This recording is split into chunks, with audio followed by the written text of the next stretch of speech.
આજે છે 27 ફેબ્રુઆરી 2026 શુક્રવાર સવારના 10 વાગ્યા છે, હજી 10:15. વિડીયો ખાસ એટલા માટે બનાવું છું કે ઘણીવાર લોકોને મને પોતાને આશ્ચર્ય થાય કે આજે પહેલા 3 પેશન્ટ ત્રણે બેસાડ્યા છે. આપણે જોઈએ આ છે લાખીબેન દુઆ, દેવાડિયાથી આવે છે. બરાબર, કેટલા વર્ષથી હેરાન થતા હતા? 2 વર્ષથી. બરાબર. ટ્રાઇજેમિનલ ન્યુરાલ્જિયા 2 વર્ષથી હેરાન થતા હતા. કેટલા દવાખાના ફરી લીધા ભાઈ? 8-9 દવાખાના ફેરવા, કાંઈ ફેર નતો પડતો. એક નાનકડી ગોળી ખાલી પ્રોબ્લેમ સોલ્વ કરી દો. બરાબર ને? હવે કેટલો પ્રોબ્લેમ સોલ્વ? હવે થોડો દુખાવો થાય. બરાબર, કેટલો 10% રહ્યો? હા, બસ એટલું. ઓલા ઝાટકા મારતા હતા એ બંધ હા, થઈ એ ગયું? બધું બંધ થઈ ગયું. હાવ રેડી? હાવ રેડી. હવે જીવ લાગી ગયો ને કામમાં ને બધે? હા, નકર પેલા એમ જ થાતું કે મને ગમે એ વસ્તુ છે જ. કેન્સરની બીક લાગતી? બસ, હા.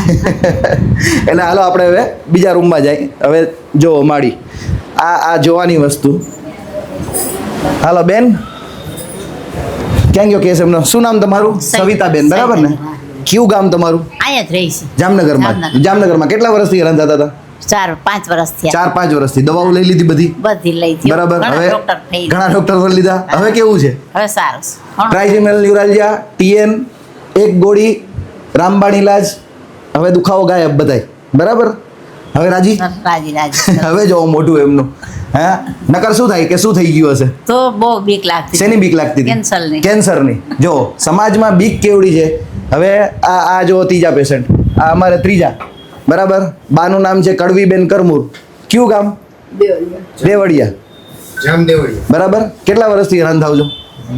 લગભગ 6 થી 7 મહિના થયા. 6 થી 7 મહિનાથી હેરાન છે. બરાબર. અને બીક શેની લાગતી હતી? કેન્સરની છે. કેન્સરની. છે એનું હવે? હવે એટલે મટી ગઈ બીક. અને હવે છેનું મેં હેને કીધું હેનું તકલીફ છે? નસની. નસની. બરાબર. તમારા ગામના જ છે ને ઓલા બેન? હરખું થઈ ગયું ને? હા.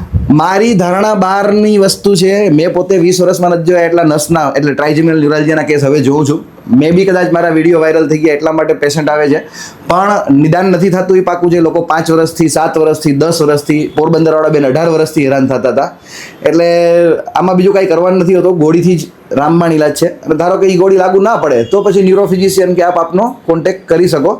પણ કેન્સરની બીક રાખવાની જરૂર નથી કે તમે કોઈ વ્યસન નથી, તમને મસાલા નથી ખાતા, તમે બરાબર. તો શેનું કેન્સર થાય તમને? મોઢાનું કેન્સર તો ના જ થાય. બરાબર ને માં? બરાબર. તો તાલી મારો આમ. એ રોવા જેવા થઈ ગયા પાછા. જો આ ઢીલા તાવ ઉતરી ગયો સાહેબ, તમે એટલું બોલ્યા. તાવ ઉતરી ગયો એટલું બોલ્યા એમાં. એટલે આવી પરિસ્થિતિ છે. એટલે કૃષ્ણ કનૈયા લાલ કી જય. કદાચ મને નિમિત્ત બનાવ્યો કે નસના દુખાવાના પેશન્ટ એટલા ઢગલો આવે છે. નહીં તો રોજ હવે 2-3 જોઉં છું, એવી હાલત થઈ ગઈ છે. એટલે કોઈ બીક રાખવાની જરૂર નથી. બરાબર ને?